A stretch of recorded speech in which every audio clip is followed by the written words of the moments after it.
Merhaba, je suis Denis. Aujourd'hui, on se retrouve pour une nouvelle vidéo, cette fois-ci sur les 3 arnaques qui reviennent le plus souvent ici à Istanbul en Turquie. Je vais vous parler de ça tout de suite. Et restez jusqu'à la fin de la vidéo parce que non seulement je vous donne les 3 arnaques de la ville d'Istanbul à surtout éviter, mais en plus de ça, je vous donne un petit conseil si vous voulez pas vous faire avoir ici sur place, notamment sur les prix quand vous achetez quelque chose ici. Alors bon, on va pas passer par 4 chemins, vous vous en doutez, je vais reparler des taxis, mais de manière très brève parce que j'en parle trop souvent en fait sur cette chaîne, j'ai remarqué, donc cette fois-ci j'en parle, mais vraiment vite fait. Il y a plein d'arnaques concernant les taxis, mais alors vraiment plein. Donc déjà dans un premier temps, je vous conseille de ne pas prendre de taxi quand vous êtes dans la rue et vous appelez un taxi comme ça, vous levez la main et il s'arrête. Non, ça je vous déconseille le plus fortement parce qu'ils vous prennent dans la rue, donc forcément vous n'avez aucune preuve de là où il vous a pris, là où il veut vous emmener. En plus généralement il vous demande du cash et pas de payer avec la carte. Donc direct déjà ça sent l'embrouille, donc je vous déconseille fortement de les prendre comme ça. Un conseil simple, vous prenez des taxis sur l'application Bitaxi ou alors sur l'application Uber et ce sera réglé, ce sera déjà beaucoup plus simple. Et généralement les taxis, ils vous arnaquent pas quand vous êtes sur Uber parce que justement il y a la preuve,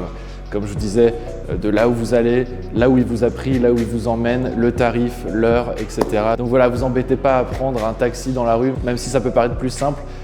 Prenez les taxis sur les applications, déjà vous éviterez un bon nombre de problèmes. Mais si vous êtes dans un taxi et qu'il vous dit des choses du style taximètre problème, ça veut dire en gros le compteur ne marche pas, ne marche plus, donc il va faire semblant, en fait il va vous dire voilà le compteur ne marche plus, donc il va vous donner un prix au départ de la course, qui peut ensuite évoluer quand il vous amènera à l'endroit où vous voulez, ce qui est vraiment incroyable. C'est-à-dire qu'il va vous faire passer par des endroits, il va vous dire « Ah ouais, il y a trop de trafic là, donc il y a trop de trafic là où on passe, donc avancez-moi de l'argent, payez-moi plus parce qu'on est resté plus longtemps que prévu, machin. » Le conducteur va essayer de vous entourlouper d'une manière ou d'une autre, il va vous faire tourner en rond dans la ville. Ça, c'est un truc qui est souvent entendu d'ailleurs, c'est que les taxis, parfois, pour vous amener d'un point A à un point B, il va vous faire passer par plein de routes différentes, évidemment, pour vous faire payer plus cher. Donc ça, c'est un truc qui revient très souvent aussi. Par contre, il y a des choses aussi à savoir. Si vous prenez le taxi, par exemple, vous êtes sur la rive asiatique et vous voulez aller sur la rive européenne,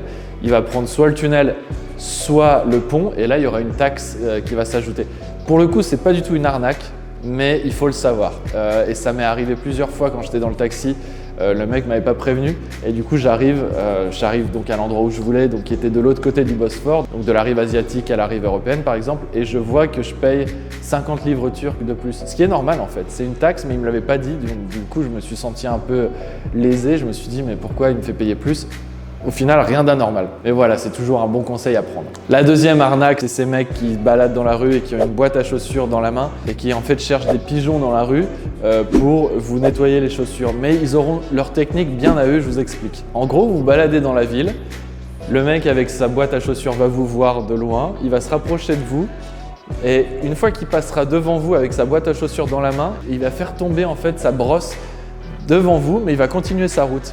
Et vous serez interloqué parce que vous verrez, il a fait tomber quelque chose. Donc vous allez ramasser sa brosse et vous allez essayer de l'appeler pour lui donner, bien évidemment. Et c'est là qu'il va se retourner, il va vous voir avec sa brosse et il va faire style « Oh, vous êtes super sympa monsieur, c'est incroyable, merci beaucoup, bah tenez pour vous récompenser, je vais vous nettoyer vos chaussures. » Alors que le mec, en fait, il avait tout prévu. Ils ont une technique, en fait, ces mecs-là, pour faire tomber la brosse, que ça soit assez furtif.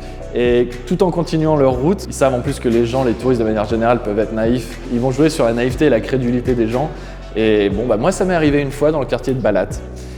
Donc voilà, ces gens-là sont souvent dans le quartier de Taksim, de Balat, de Eminönü, les quartiers très touristiques en fait. Donc voilà, si vous voyez des mecs avec une boîte à chaussures et qui cherchent justement à essayer de vous nettoyer les pompes, ils vont vous nettoyer les chaussures et après ils vont essayer de vous piquer de l'argent. Enfin, quand je dis piquer, je me souviens, je m'étais fait avoir une fois donc, dans le quartier de Balat comme je disais et le mec il m'a nettoyé mes pompes quoi.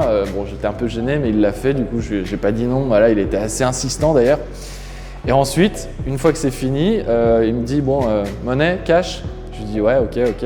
Je sors mon portefeuille et j'avais, je sais pas, peut-être 10 ou 20 livres turcs, pas grand chose. Et je lui donne. Et le gars me regarde, il regarde mon portefeuille. Le mec me regarde, il regarde mon portefeuille, il regarde l'argent que je lui donne. Et il me dit more, un peu plus. Je le regarde, j'ai que ça, enfin, qu'est-ce que tu veux de plus? Et le gars, il regardait dans mon portefeuille si j'avais plus. Enfin, j'étais là, mais dégage, qu'est-ce que tu fais là? Bref, vous voyez, c'est vraiment des gars, c'est des sacrés vicelards. Donc faites attention à ces types-là. Ces types-là, pour le coup, c'est des sacrés malins et ils repèrent les touristes de loin. Donc voilà, généralement, c'est des personnes, c'est des vieux monsieur qui ont entre 50 et 70 ans. Et voilà, vous ne laissez pas avoir. J'espère qu'après ce conseil, en tout cas, vous ne vous laisserez pas avoir. C'est quoi le troisième déjà? Ah oui. Et maintenant, ma troisième arnaque concernant donc la ville d'Istanbul ici en Turquie, c'est quand vous allez dans le quartier de Taksim, notamment la rue Istiklal. C'est la rue la plus commerçante et la plus touristique de la ville. Et c'est aussi un lieu à arnaque pas possible. Et notamment une qui est en fait que quand vous vous baladez dans cette rue très commerçante, très passante, si vous êtes comme moi quelqu'un qui ne ressemble pas à un Turc, vous allez être tout de suite vu comme une cible par des mecs qui vont venir vous voir. Ils vont commencer à vous taper la discussion du style quelle heure il est, ou alors t'as pas une clope, ou qu'est-ce que tu fais là, tu viens d'où, machin, enfin voilà, pour engager la discussion. Moi, ça m'est arrivé plusieurs fois, donc voilà, ils commencent à discuter, à essayer de vous entraîner en fait dans une discussion avec eux.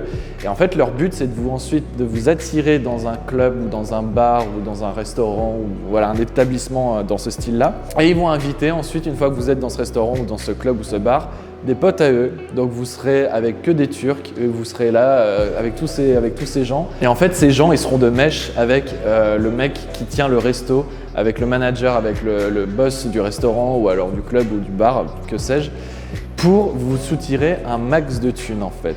C'est-à-dire, je vous explique, en gros, il va commencer à vous demander tiens, tu veux quoi à manger, tiens, on va prendre ça, toi tu veux quoi, vas-y on prend ça, toi tu veux quoi, machin. Et il va en fait vous embrigader dans un truc du style ouais allez vas-y on prend ça, je prends du champagne aussi, machin. Et arrivé à un certain moment, au bout de je sais pas 1 heure, 3/4 d'heure, 2 heures, je sais pas, tous les gens qui étaient arrivés, des potes à ce rabatteur qui est dans la rue, parce qu'en fait ce type c'est un véritable rabatteur pour le restaurant ou le club, et ben ils vont se casser et vous allez vous retrouver avec le patron de l'établissement plus les serveurs et compagnie, et c'est vous qui devrez payer la note. Et évidemment, la note, ils vont vous la faire facturer beaucoup plus que ce que vous pouvez trouver donc, dans le menu d'habitude. En fait, ils vont vous surtaxer tout ça. Le restaurant se fait une marge sur donc, les produits que vous avez achetés, style les boissons et puis la nourriture, enfin tout ce que le mec a commandé pour vous en fait et ses potes. Il se prend une marge et aussi le rabatteur se prend une marge. Et il y a eu des histoires invraisemblables sur ce type d'arnaque, des mecs qui se sont retrouvés à devoir payer des montants de plusieurs milliers d'euros. Il y avait des histoires comme quoi il y avait des mecs qui devaient payer environ 3-4 000 balles juste sur une après-midi. Ils s'étaient fait avoir justement par un type qui rabattait, on va dire, dans la rue, dans la rue Istiklal. Et ce que je vous dis, ça se passe principalement dans la rue de Istiklal à Istanbul. On a rarement entendu les mêmes choses ailleurs, donc ça se passe très souvent dans cette rue parce que c'est une rue très passante, beaucoup de touristes, beaucoup de clubs, beaucoup de restaurants, beaucoup de bars. Donc c'est beaucoup plus facile pour eux en fait de faire ce type d'arnaque, quoi. Et un dernier point, je voulais aussi vous parler de ça. Une petite anecdote, alors c'est pas vraiment une arnaque, mais il faut que je vous en parle quand même. J'ai des potes qui sont venus récemment de France et ils ont visité la ville d'Istanbul. Ils sont passés par les mosquées, par le Grand Bazar, par tous les endroits, toutes sortes de choses, tous les endroits qui sont un minimum touristiques en fait dans cette ville ici. Et ils n'ont pas pensé à une chose, d'ailleurs j'ai oublié de leur parler de ça quand ils sont venus, et c'est aussi un peu ma faute, quand ils ont été visiter le Grand Bazar. Quand ils se sont retrouvés à l'intérieur du Grand Bazar, ils se sont dit ouais, allez, on va acheter des souvenirs, on va acheter un truc là parce qu'il faut marquer le coup un peu. J'ai oublié de leur préciser qu'il faut toujours négocier. Il faut toujours négocier, surtout quand on se trouve au Grand Bazar, parce qu'en fait, les vendeurs au Grand Bazar, ils vont vous donner un premier prix qui sera beaucoup plus cher que le prix de base. Par exemple, ils vendent, je sais pas, des épices. Les épices, ils vont commencer à vous donner un premier prix qui sera 2 fois supérieur au marché, on va dire, à la moyenne du marché. Donc, il faut toujours négocier. Toujours à négocier fort avec eux parce qu'ils vous donnent souvent des prix qui sont 2 fois supérieurs à la norme. Donc voilà, j'ai eu des potes qui sont venus récemment, qui sont passés au Grand Bazar et qui ont acheté, je crois, des épices et compagnie. Et ils ont payé ça, mais je sais plus combien c'était, mais c'était indécent le prix. Et je leur ai demandé, mais vous avez essayé de faire quelque chose, enfin vous avez essayé de négocier le prix ou quelque chose? Ah bah non, on savait pas. Ouais, c'était aussi un peu ma faute, j'avais oublié de leur dire, de leur conseiller ça, mais pour le coup ils se sont vraiment fait avoir pour le coup.